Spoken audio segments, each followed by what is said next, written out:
Good morning, नमस्कार दोस्तों। मैं शुचि रुंगटा आप सबका स्वागत करती हूँ स्टॉक्स टू वॉच के वीडियो सीरीज पर।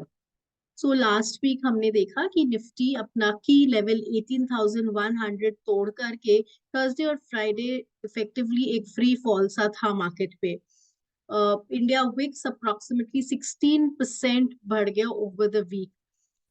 पूरे सेक्टर्स को अगर हम देखें तो ये जो फॉल था ये पैन सेक्टर्स था। Market breadth was in the favour of bulls.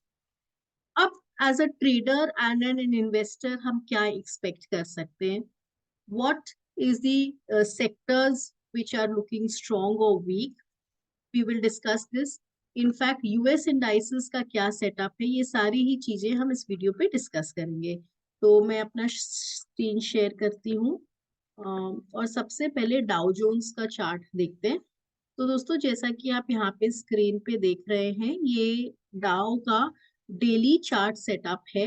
And ये अगर आप देखें तो 200 डीएमए पे कंटिन्यूसली पिछले हफ्ते सपोर्ट ले रहा है। बार बार बुल्स लोअर लेवल पे स्टेप इन कर रहे हैं और 200 जो मूविंग एवरेज है उसको प्रोटेक्ट किया हुआ है।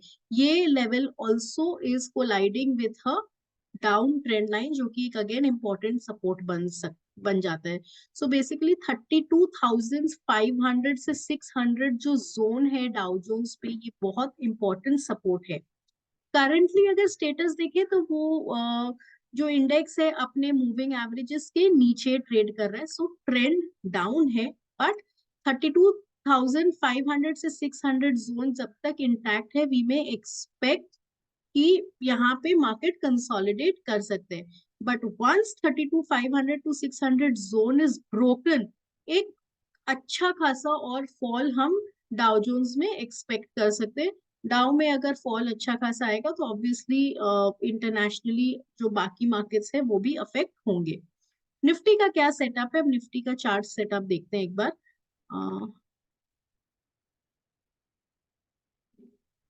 तो निफ्टी पे हमने ये जो इम्पोर्टेंट 18,100 का जोन को बना रखा था, दैट हैज बीन ब्रोकन। जो 38.2% का रिट्रेसमेंट लेवल भी था, मूविंग एवरेजेस थे। सो मल्टीपल टेक्निकल इंडिकेटर्स इस लेवल पे कोइंसाइड कर रहा था। 18,000 का साइकोलॉजिकल लेवल था। कॉल राइटिंग सबसे सॉरी पुट राइटिंग सबसे ज्यादा 18,000 की स्ट्राइक प्राइस पे हुई थी। ये सारा ही ब्रेक के मार्केट अच्छा खासा फॉल हमें फ्राइडे के ट्रेडिंग सेशन पे दिया है। नाउ करंटली अगर हम इस फिबोनाची लेवल को ड्रॉ करते हैं तो मार्केट एग्जैक्टली अपने 50% रिट्रेसमेंट लेवल पे है, राइट। एंड मूविंग एवरेजेस का जो स्लोप है वो नीचे की तरफ टर्न हो गया, and we have a negative moving average crossover also. Current status अगर हम देखें निफ्टी की, तो निफ्टी काफी एक ओवरसोल्ड जोन में चला गया। मार्केट ब्रेथ भी ओवरसोल्ड है। आरएसआई अगर आप देखें तो 30 के नीचे चला गया है। MACD is already in a sell mode. So what next? Definitely daily trend down है, मूविंग एवरेजेस का स्लोप नीचे की तरफ है। तो market is looking at the current structure, it is a sell on rise. Weekly setup अगर हम देखें तो वीकली चार्ट पे भी ये एवरेजेस को ब्रीच किया है। इस फिबोनाची को एक बार हटा देते हैं यहाँ से, क्लियर पिक्चर रहेगा, right. Weekly short term moving average को ये ब्रेक किया है, and we can expect 17,550 level जो एक नेक्स्ट इंपॉर्टेंट सपोर्ट होगा।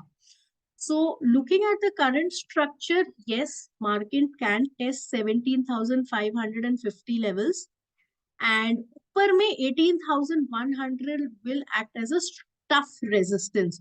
So for traders point of view, any bounce back to 18,100 current levels will give an opportunity to go short, to create fresh shorts. Abhi at present, should we create fresh shorts? The answer is no.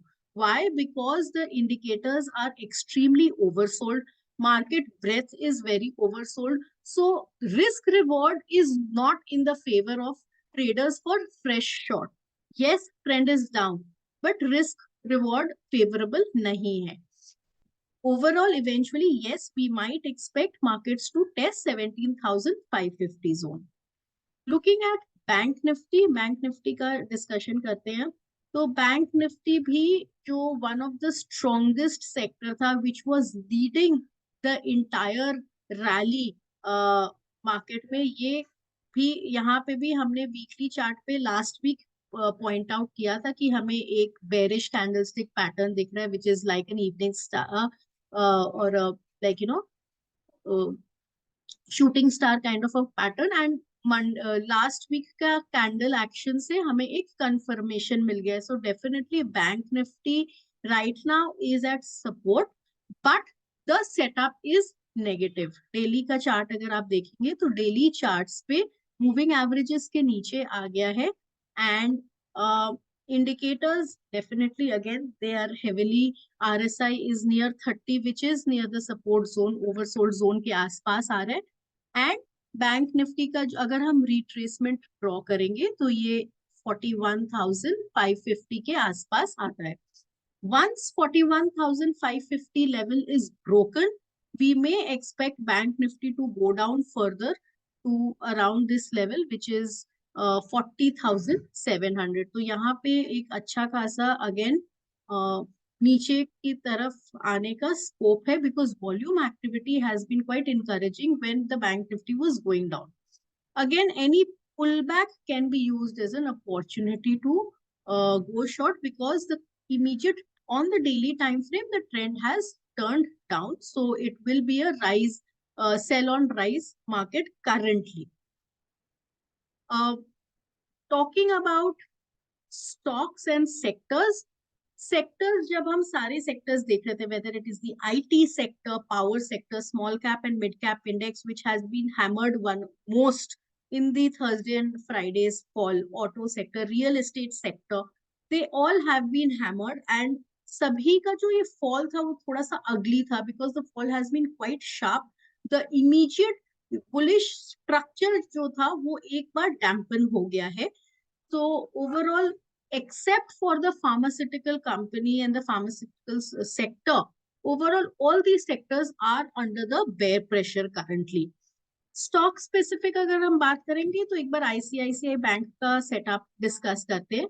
Now on the daily chart we see that there is a moving average negative crossover in ICICI bank. और यहाँ अगर हम देखेंगे, ये देखिए, ये previous swing low को भी ब्रेक कर गया है. Volume has been above average. And again indicators की कोई भी बात करेंगे तो वो सारे ही ओवरसोल्ड पे है. तो again I am repeating, fresh shorts currently risk reward is not favorable. Any pullback of the index, bank nifty to 18,000 18,100 level will give good stocks near the resistance level के आसपास अगर हम fresh shorts create करेंगे तो हमारा risk reward favorable रहेगा. So ICICI Bank overall the structure looks weak. 890 895 is the resistance zone. तो यहाँ पे अपॉर्चुनिटी है फ्रेश शॉर्ट्स क्रिएट करने की. 915 is the upper limit, that is the second resistance which one can watch out for. Support की अगर हम बात करें तो yes, 865 and 840, these are the two levels which eventually the stock can test. Second stock जो मैं discuss करना चाहूंगी वो है आईटी सेक्टर से. Now IT index we have been very clear that it is weak. पिछले 2 हफ्ते से हम कह रहे हैं कि वो उसका बुलिश ब्रेकआउट फेल होके अब यहाँ से काफी वीक लग रहा है. लास्ट वीक हमने टीसीएस को कवर भी किया था क्योंकि वह head and shoulder price pattern बना था और उसका एग्जैक्ट जो टारगेट था वो टेस्ट भी किया. अब Infosys is another stock IT sector में which has been looking quite weak. Why? Because अगर आप देखें तो averages के नीचे है and RSI is still not oversold. So there's a lot of scope on the downside on Infosys. MACD is in the sell and has gone into the negative territory. And अगर आप यहाँ पे देखें So once this level is broken, which is 1485, जो previous swing bottom था, उसके नीचे the stock can test approximately 1450 and 1400 zone. ऊपर में अगर रेजिस्टेंस की बात करें तो 1540 is the resistance which the stock will face. तो ओवरऑल इन्फोसिस का सेटअप काफी बेरिश है. थर्ड स्टॉक जो मैं डिस्कस करना और चाहूंगी वो है मेटल सेक्टर से Tata steel. Again it has been one of the underperforming stocks in the metal sector. Metal stocks जब बढ़े थे, द इंटायर मेटल स्टॉक जब रैली किया था, उसमें Tata steel was an underperforming stock. And ये अगर आप देखें तो शॉर्ट टर्म ट्रेंड लाइन को ये ब्रेक करके अपने मूविंग एवरेजेस के नीचे चला गया है और ट्रेड कर रहा है. So Tata steel looks bearish and can test approximately 99 and 94 levels in the coming few days. Resistance 109 will act as a tough resistance for Tata Steel. Next stock जो मैं डिस्कस करना चाहूंगी वो है IndusInd bank. Again from the banking sector. Now if you look at this, यहाँ देखिए RSI अपना support break कर गया IndusInd bank from the banking sector. RSI अपना सपोर्ट ब्रेक किया है. MACD एक फ्रेश शॉर्ट सिग्नल जेनरेट कर रहा है. So risk reward point of view से भी IndusInd bank is giving a good risk reward ratio, क्योंकि resistance 1190 to 1200 zone will act as a resistance, and the stock immediately can test 1125 levels. Below 1125, once this level is broken, the stock can go much further down to 1028, 1030 zone. So IndusInd Bank is good ripe for a fresh shot. And last but not the least, I would like to cover Maruti. So auto sectors अभी इस rally में एकदम भी participate नहीं किए हैं. And यहाँ एक देखे तो एक डिस्ट्रीब्यूशन सा पैटर्न सा मारुति में हमें देखने को मिला है. And there has been a fresh breakdown on this stock. The stock is extremely oversold, क्योंकि जो RSI है 30 के नीचे है and near the life lows है. तो any pullback towards 8500 400 zone will give a good opportunity to sell this stock with overall the stock can test 7700 7800. तो ये तो था दोस्तों कुछ trading specific week stock setups का. But yes, considering the fact कि मार्केट्स काफी oversold है, एक बार नीचे में मार्केट जब बॉटम बनाएगा, we get some bottoming out signals कि मार्केट यहाँ से रिवर्सल का साइंस दे रहा है, then for investors there will be good opportunities to take up those fundamentally strong stocks, because उनका रिस्क रिवॉर्ड अगेन उनके फेवर में रहेगा. So investors can make a list of the strong stocks जो कि like अगर आप हमारा stockage का स्कैन्स यूज करते हैं तो there are some investment themes, there are readymade research reports in investment ideas जो कि आप चेकआउट कर सकते हैं. जो भी स्टॉक्स जो स्ट्रॉन्ग फंडामेंटली स्टॉक्स है अपने बाइंग जोन के आसपास आ रहे हैं, वहां कुछ क्वांटिटी आप अक्यूमुलेट करना स्टार्ट कर सकते हैं. ठीक है, आशा करती हूँ दोस्तों आप लोगों को ये वीडियो पसंद आया. धन्यवाद.